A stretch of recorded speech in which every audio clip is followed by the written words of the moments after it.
गौतम बुद्ध और गरीब किसान। भाग 1। अद्भुत मिलन। एक समय की बात है। एक छोटे से गांव में एक गरीब किसान रहता था जिसका नाम रामू था। रामू दिन रात मेहनत करता था, लेकिन फिर भी उसकी आर्थिक स्थिति कमजोर थी।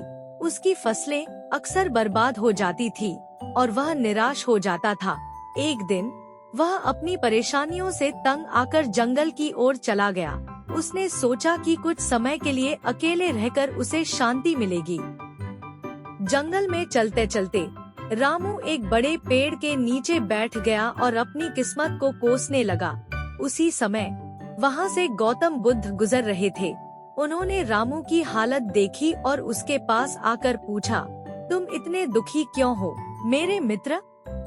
रामू ने अपनी सारी परेशानियां बुद्ध को बताई।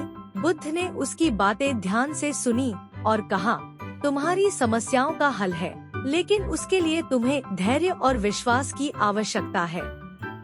भाग 2। अनमोल सीख। गौतम बुद्ध ने रामू से कहा, तुम्हारे खेत के पास एक बहुत बड़ा पत्थर है, क्या तुमने कभी उसे हटाने की कोशिश की है? रामू ने जवाब दिया, नहीं, वह पत्थर बहुत बड़ा है और मैं अकेले उसे हटा नहीं सकता।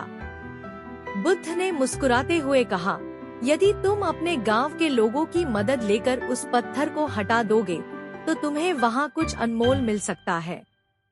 रामू ने बुद्ध की बातों पर विश्वास किया और गांव लौट आया। उसने गांव के लोगों को अपनी कहानी सुनाई और सबने मिलकर उस पत्थर को हटाने का निर्णय लिया। जब वे सभी मिलकर पत्थर हटाने लगे, तो उन्हें उसके नीचे एक पुराना बर्तन मिला, जिसमें सोने के सिक्के भरे हुए थे। भाग 3। विश्वास और धैर्य। रामू ने उन सिक्कों को देखकर बुद्ध को धन्यवाद दिया और कहा, मैं आपकी सलाह के बिना कभी यह खजाना नहीं पा सकता था। गौतम बुद्ध ने कहा, यह खजाना तुम्हारे लिए एक सीख है। अगर तुम धैर्य और विश्वास के साथ अपने जीवन में समस्याओं का सामना करोगे, तो तुम हमेशा सफल होगे। याद रखो, मिलजुल कर काम करने से बड़ी मुश्किलें भी हल हो जाती हैं। रामू ने उस खजाने का उपयोग अपने गांव के विकास के लिए किया और धीरे धीरे उसकी मेहनत और धैर्य से पूरा गांव खुशहाल हो गया। भाग 4। सच्ची खुशी। गौतम बुद्ध की शिक्षाओं ने रामू और उसके गांव के लोगों के जीवन को बदल दिया। उन्होंने सिखाया कि सच्ची खुशी बाहरी संपत्ति में नहीं, बल्कि अंदरूनी शांति और मिलजुल कर काम करने में है। रामू ने अपने जीवन में इस सीख को अपनाया और एक बेहतर इंसान बन गया।